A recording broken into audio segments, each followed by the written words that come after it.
નમસ્કાર મિત્રો, શેરબજાર ગુજરાતી યુટ્યુબ ચેનલ અને ફેસબુક પેજમાં તમારા બધાનું સ્વાગત છે. મિત્રો, આજે આપણે એવી કંપની વિશે વાત કરવાના છે જેમાં એક્સપર્ટે કવરેજ શરૂ કર્યું છે અને ખરીદીની સલાહ આપી છે. એટલે કે જો તમે 1 વર્ષ 2 વર્ષ 3 વર્ષ એવું લાંબા ગાળાનું વિચારીને રોકાણ કરવાનું વિચારી રહ્યા હોવ તો આ શેરો ઉપર તમે નજર રાખી શકો છો ને યોગ્ય સમયે તમને એન્ટ્રી મળે તો તમે આ શેરોમાં રોકાણ કરી શકો છો એવું બ્રોકરેજ હાઉસ જણાવે છે.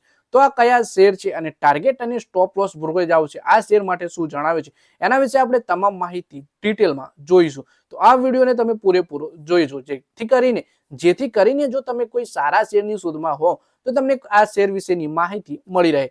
પણ મિત્રો, કોઈ પણ શેરમાં ખરીદી કે વેચાણ કરતા પહેલા તમારા ફાઇનાન્શિયલ એડવાઇઝર જોડે આ શેરને લઈને તમારે ચર્ચા કરી લેવી, પછી જ તમારે શેર બજારમાં રોકાણ કરવાનો નિર્ણય કરવો જોઈએ. સાથે જ મિત્રો, જો આ વિડીયો આપણા ફેસબુક પેજ ઉપર જોઈ રહ્યા છો તો આપણા પેજને ફોલો કરી લેજો અને વિડીયો પોતાના મિત્રો સાથે ફેસબુક ઉપર બધી જગ્યાએ શેર કરજો.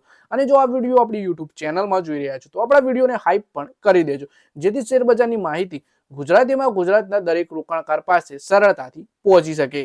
સૌથી પહેલા શેર વિશે વાત કરીએ મિત્રો તો એ છે ઇન્ફોસિસ. પર બ્રોકરેજ ફર્મ બાય રેટિંગ યથાવત રાખી છે અને ટાર્ગેટ પ્રાઇસ 1810 રૂપિયા આપ્યો છે. બ્રોકરેજનું માનવું છે કે આર્થિક અનિશ્ચિતતા હોવા છતાં કંપનીએ પોતાની ભવિષ્યની વૃદ્ધિ માટે ગાઈડલાઈન અપગ્રેડ કરી છે. બ્રોકરેજના અનુમાન મુજબ આ ભાવથી શેરમાં લગભગ 13% સુધીનો વધારો જોવા મળી શકે છે.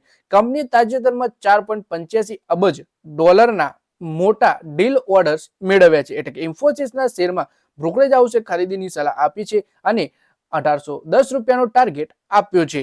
પછી મિત્રો વાત કરીએ કે બ્રોકરેજ હાઉસ નોમુરાએ આઈટીસી હોટેલ્સ પર કવરેજ શરૂ કર્યું અને રોકાણકારોને ખરીદવાની સલાહ આપી છે. બ્રોકરેજે આ શેર માટે 230 રૂપિયાનો ટાર્ગેટ નક્કી કર્યો છે અને બ્રોકરેજનું માનવું છે કે 12 મહિનામાં આ સ્ટોક રોકાણકારોને 20% સુધીનું રિટર્ન આપી શકે છે. કંપનીએ નવા ખુલેલા હોટેલ્સમાં ઓક્યુપેન્સી અને PAR એટલે કે રેવન્યુ પર અવેલેબલ રૂમમાં જોવા મળતી હાઈ સિંગલ ડિજિટ વૃદ્ધિ તેના ભવિષ્ય માટે ઉત્તમ સંકેત આપી રહી છે. પછી મિત્રો શેર છે જેફરીઝે HDB ફાઇનાન્શિયલ સર્વિસના શેરને પણ ખરીદવાની સલાહ આપી છે અને બ્રોકરેજ હાઉસે આના માટે ટાર્ગેટ પ્રાઇસ 920 રૂપિયા નક્કી કરી છે.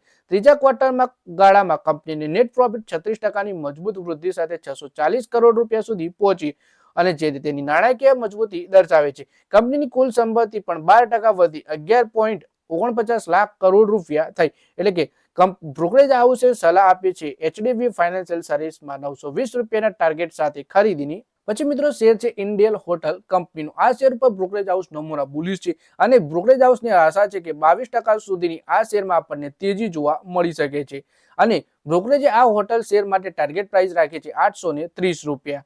બ્રોકરેજનું માનવું છે કે વર્ષ 2025 થી 30 ની વચ્ચે નવી સપ્લાય ઓછી રહેવાના કારણે કંપનીના એવરેજ ડેલીમાં મજબૂત વૃદ્ધિ ચાલુ રહેશે. એટલે કે ઇન્ડિયન હોટેલના શેરમાં 830 રૂપિયાના ટાર્ગેટ સાથે ખરીદીની સલાહ આપે છે બ્રોકરેજ હાઉસ નોમુરાએ. પછી મિત્રો વાત કરીએ કે બ્રોકરેજ હાઉસ જેફરીઝે આઈસીઆઈસીઆઈ લોમ્બાર્ડના શેર ઉપર કવરેજ જારી રાખી અને બાય રેટિંગ યથાવત રાખી છે. ટાર્ગેટ આની 2400 રૂપિયા આપ્યો છે જે હાલની સ્તરથી 27% વધુ છે. તાજેતરના ક્વાર્ટરના પરિણામો અપેક્ષા મુજબ રહ્યા જ્યારે લેબર કોડ સંબંધિત કેટલાય એક સાથે ખર્ચના કારણે નફામાં થોડી અસર છે. પછી મિત્રો આનંદ રાઠીએ ટ્રાવેલ ડિસ્ટ્રીબ્યુશન પ્લેટફોર્મ TBO ટેકને ખરીદવાની સલાહ આપી છે. શેરમાં ભવિષ્યમાં 32% સુધીની રિટર્નની અપેક્ષા વ્યક્ત કરી છે. આનંદ રાઠીએ TBO ટેકનો ટાર્ગેટ 2000 રૂપિયા કર્યો છે. બ્રોકરેજના અનુસાર ક્લાસિક વેકેશનના સફળ અધિગ્રહણ પછી ગ્લોબલ માર્કેટમાં કંપનીની પકડ મજબૂત થઈ છે અને તેનું એકીકરણ પણ ઓક્ટોબર 2025 સુધીમાં પૂર્ણ થઈ ગયું છે. પછી મિત્રો શેર છે યુબીએસ મેક્સ હેલ્થકેરના institution. Brokerage house UBS Max Healthcare ઇન્સ્ટિટ્યુશનને ખરીદવાની સલાહ આપી છે. ટાર્ગેટ પ્રાઇસ 1475 રૂપિયા રાખ્યો છે. હાલના ભાવથી લગભગ 45% વધુ છે. તાજેતરમાં જ કંપનીએ પોતાની હોસ્પિટલ બેડની ક્ષમતા વધારી છે જેને કારણે ભવિષ્યમાં કમાણી અંગે સ્પષ્ટતા વધી છે. સારી ઓક્યુપેન્સી અને સારવારની વધતી માંગને ધ્યાનમાં રાખી વિશ્લેષકોનું માનવું છે કે આ સ્ટોક રોકાણકારોને પોર્ટફોલિયોને મજબૂતી આપી શકે છે. પછી મિત્રો શેર છે જસ્ટ ડાયલ. આ શેરમાં બ્રોકરેજ હાઉસ 9 બાય રેટિંગ આપી છે અને ટાર્ગેટ પ્રાઇસ 1100 રૂપિયા આપ્યો છે. હાલની કિંમતથી 722 રૂપિયા લગભગ એટલે કે 52% વધુ છે. જોકે કંપનીની રેવન્યુ ગ્રોથ હજુ મર્યાદિત છે પરંતુ પ્રોફિટેબિલિટી માર્જિનમાં નોંધપાત્ર સુધારો જોવા મળ્યો છે. કંપનીનો એબિટા માર્જિન 31.2% રહ્યો છે જે બજારના અનુમાન કરતાં ઘણો વધુ છે અને ખર્ચના અસરકારક મેનેજમેન્ટ તરફ ઇશારો કરે છે. પછી મિત્રો શેર છે રિન્યુએબલ એનર્જી સેક્ટરનો એવી ફોટોવોલ્ટેઇક પાવર્સના શેર, જેમાં બ્રોકરેજ હાઉસે બાય રેટિંગ આપી છે ને ટાર્ગેટ પ્રાઇસ 320 રૂપિયા આપે છે. બ્રોકરેજનું માનવું છે કે ભારતમાં સોલર ઇન્સ્ટોલેશનની ગતિ આવતા વર્ષોમાં 24% દરે વધશે અને સીધો જ લાભ આ કંપનીને મળશે.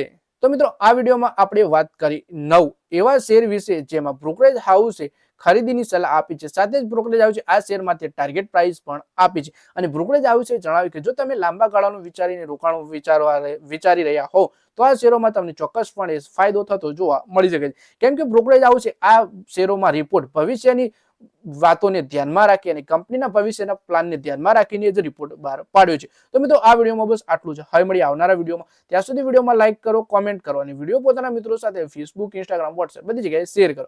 શેરબજારની આવી જ માહિતી ગુજરાતીમાં જોવા માટે તમે ચેનલને સબસ્ક્રાઇબ કરી ઘંટડી પણ દબાવી દેજો અને આપણા ફેસબુક પેજને પણ ફોલો કરી લેજો.